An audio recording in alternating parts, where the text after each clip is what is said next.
और आगे से कोई भी बेबुनियाद इल्जाम लगाने से पहले अच्छे से जांच लेना। थैंक यू मासा,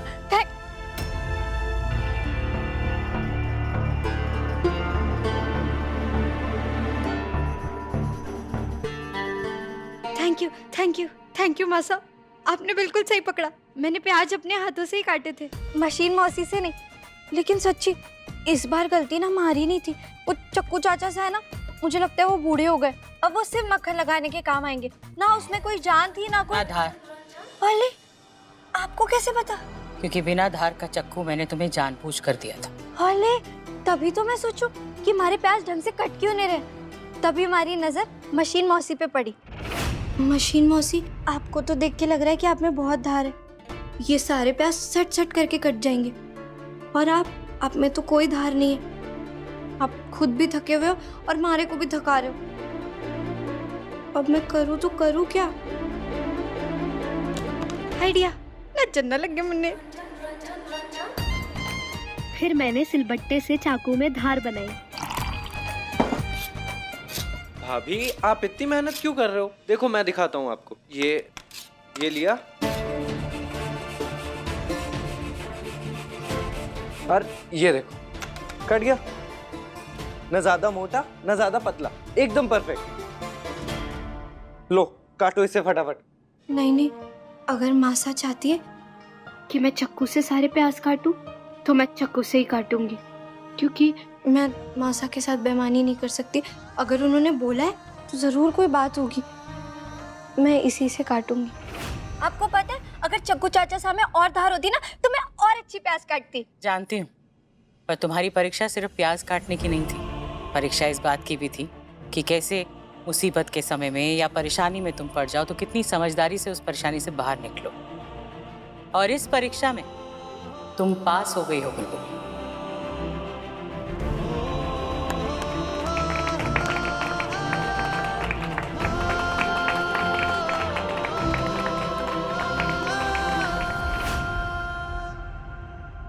अरे वाह बिंदुरी वाह, तू तो जुगाड़ में क्या बोले से तू? मशीन मौसी। हाँ मशीन मौसी भी ज्यादा तेज निकली क्या? कैसे रही?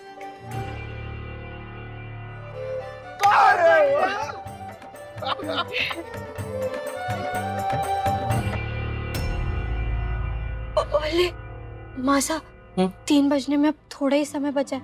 अगर आपको आज का हमारा काम ठीक ठाक लगा और कोई काम ना हो आज के लिए तो मैं अचार वाले ऑर्डर के लिए जाऊं?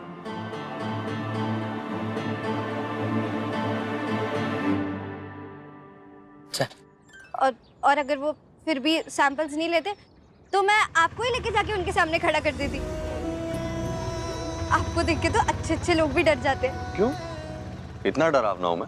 नहीं, हमारा वो मतलब नहीं था। अगर आपको ना कोई थाने के बाहर देख ले बिना वर्दी के और आपके बिना वो गुस्से वाले मुंह के, तो कोई भी यही सोचेगा कि आप कितने प्यारे हो। इसका मतलब मैं तुम्हें प्यारा लगता?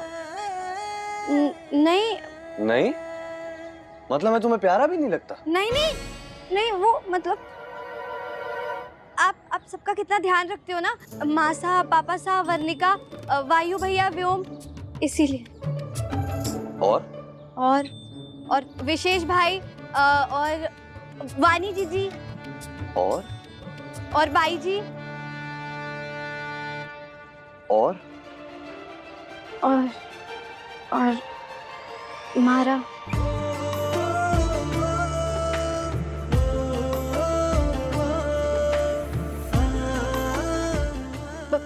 मारी खाटू श्याम जी से यही विनती है कि वो अचार का 5 लाख वाला ऑर्डर हमारी गुड़ की ढेली को ही मिले। कितनी परेशान है वो, और ये ऑर्डर से घर की सारी परेशानियां दूर हो जाएगी। तुम फिक्र मत करो, ये अचार का कॉन्ट्रैक्ट माँ को ही मिलेगा। आज का दिन कितना अच्छा है ना, मैंने अपनी दोनों माँ को खुश कर दिया। हमारी गुड़ की ढेली का अचार वाला काम करके और मासा की परीक्षा में पास होकर। बस आज का और बाकी का दिन भी अच्छे से जाए, किसी की भी नजर ना लगे। आंटी मैं जानती हूँ कि आपके लिए ये सब कुछ कितना मायने रखता है। इसीलिए तो जब वीर और मेरी कुंडली इतने अच्छे से मिली थी तो आप कितना खुश हुई थी। लेकिन अभी मुझे बस बुलबुल की चिंता है। अब प्लीज मेरी माँ से नाराज मत हुई। वो बुलबुल की कुंडली में कोई दोष नहीं होगा। अभी मुझे दे दीजिए प्लीज। दोष हो या ना हो, बुलबुल की कुंडली में क्या लिखा है वो आज ही पता चल जाएगा।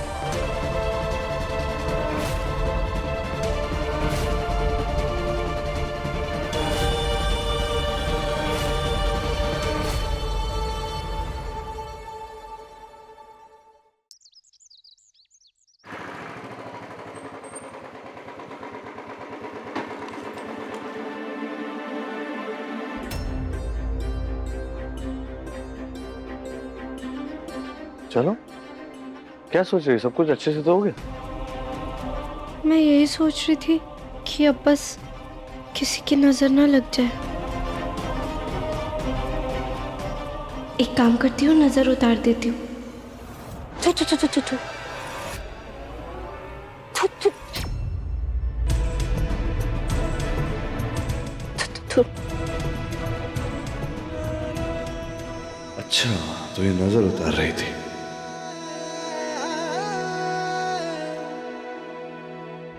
बुलबुल की कुंडली में क्या लिखा है वो आज ही पता चल जाएगा। चल वर्णिका, आंटी चल। Please, please aunty, please aunty, please please aunty, please please जाइए और जाके इस कुंडली को दिखाइए ताकि इस कुंडली का राज सबके सामने आ जाए और वीर और बुलबुल की जोड़ी हमेशा के लिए टूट जाए। नाम बुलबुल रजावत, जन्म स्थल पुष्कर, जन्म तिथि भी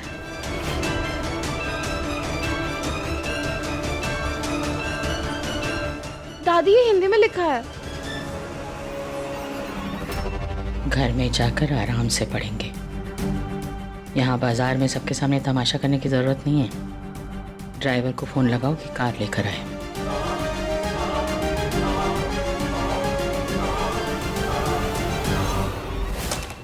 नानू जीत जाना वायु भैया से। पेंटिंग कर उधर। मैं कर लूंगा, चल। आपको बस हारना है। राम सिंह, मैं टोकरी बाहर भूल गया हूँ, उसे अंदर ले आना। भाई जी, ये वही प्याज है ना जो मैंने काटे थे? ये आप कहाँ लेकर जा रहे हो? फेंकने। क्यों? छोटी मालकिन, इनकी गंध पूरे घर में फैली हुई है और इनकी वजह से सबकी आंख से आंसू टपक रहे हैं, तो विशेष जी ने बोला कि मैं इसे बाहर फेंक दूं। बोले कितनी गलत बात है ये तो। नहीं, हमारा मतलब ये था। ऐसे इसे फेंकना अन्न का अपमान करना हुआ ना। हमें प्याज इसे फेंकना नहीं चाहिए। तो क्या करें? सर पे रख के बैठ जाएं इनको? विशेष भाई, अब प्लीज मेरी बात का बुरा मत मानिए, लेकिन एक्चुअली बुलबुल सही कह रही है। इतने सारे प्याज फेंकने का कोई मतलब नहीं है। आप तो जानते हैं हमारे किसान कितनी मेहनत से कड़ी धूप में ये प्याज और बाकी सारी सब्जियां उगाते हैं। ये सब्जियां कितनी महंगी हो गई हैं विशेष भाई। कई सारे लोगों को तो भूखा सोना पड़ता है, रोटी और प्याज खा के गुजारा करते हैं। इतने सारे प्याज फेंक देंगे? ठीक है, तो तू ही बता वीर, करना क्या है इनका? मुझे पता है। पढ़ाई में पैदल हूँ पर दिमाग से अव्वल हूँ। अब बनेगी प्याज की कचौरियाँ, मैं बनाऊंगी। प्याज की कचौड़ी? भाभी बनाएंगी। प्याज जाया ना हो जाए इसीलिए ये रसोई की ये हालत की है। सारा जो सामान है वो बर्बाद किया है। पता है ना सबको कि बुलबुल को खाना बनाना नहीं आता। मुंह दिखाई के समय हमने देख लिया था ना। फिर ये सब घी, तेल, मसाले, गैस, सबकी बर्बादी की है। प्याज की बर्बादी होती तो ठीक है, लेकिन ये कचौड़ियां बनाकर और बर्बादी करती। इतनी सारी कचौड़ियां कौन खाएगा? अरे क्यों फेंकने पड़ जाएंगे भाई? हम बैठे हैं, हम खाएंगे। और मैं तो कम से कम 10 खाऊंगा। नहीं, मैं 5 खाऊंगा, 5। और माँ मेरी तो काउंटिंग ही मत कीजिए। ठीक है, आप 10 खाइएगा, तू 5 खा लेना और तुझे जितना खाना है ना उतना खा ले। लेकिन फिर भी कम से कम 40-50 कचौड़ियां बच जाएंगी।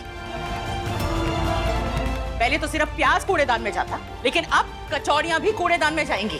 अन्न का कितना अपमान होगा। अन्न का अपमान ना हो, इसीलिए मैंने ये सारी कचौरियां बनाई। सॉरी माँ, बुलबुल ने जो कुछ भी किया वो अच्छी। तो थोड़ा और अच्छे से सोच लेती ना।